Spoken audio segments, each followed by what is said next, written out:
In this video, we're going to look at how to receive the funds. So our customer has paid and we want to enter the details of the transactions in the application. So I'm going to sign in as Charles Demong and username, password, click on sign in. And I'm going to go to receivables from the Springboard and select my accounts receivable.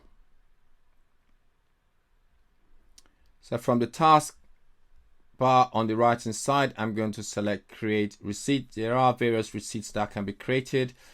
You can create receipts in spreadsheets. It could also have automatic receipts. And then if you have set it up so that you have remittance, then you can also create remittance in spreadsheets and also using receipt batches and remittance batches. So I'm going to select create receipt. So receipt types is standard. Business unit is US Business Unit 1. My receipt method, I'm going to use check directly, and there is no remittance. So my receipt number will be 20180915-0001. And the bank is Bank of America. This will be the total amount of the invoice. So the total amount of the invoice was 21,850, which is our 20,000 plus our tax. And this is the receipt date, maturity. So if there's any tax code, you can put a tax rate code in here. If it was done by a specific receivable specialist, you could also put in the details. So I'm going to put in receivable specialist Charles Demong. You can enter any comments and then the details of the bank, which is based upon our receipt method. So for the account, for the customer, so I'm going to enter the customer details, which is my computer service and rentals tab, and that will find the details. And I'm going to select this site, which is Knoxville. And I have at the bottom, I want to now add my remittance reference details. So I'm going to click on add.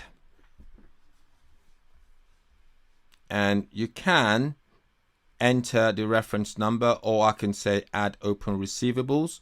So let me use the add open receivables just to show you how to use that functionality. So add open receivables.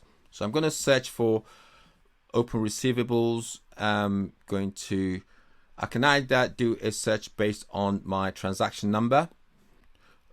I can put in my transaction customer name, which is computer service and rentals. And I can put transaction due date of from and to transaction due date.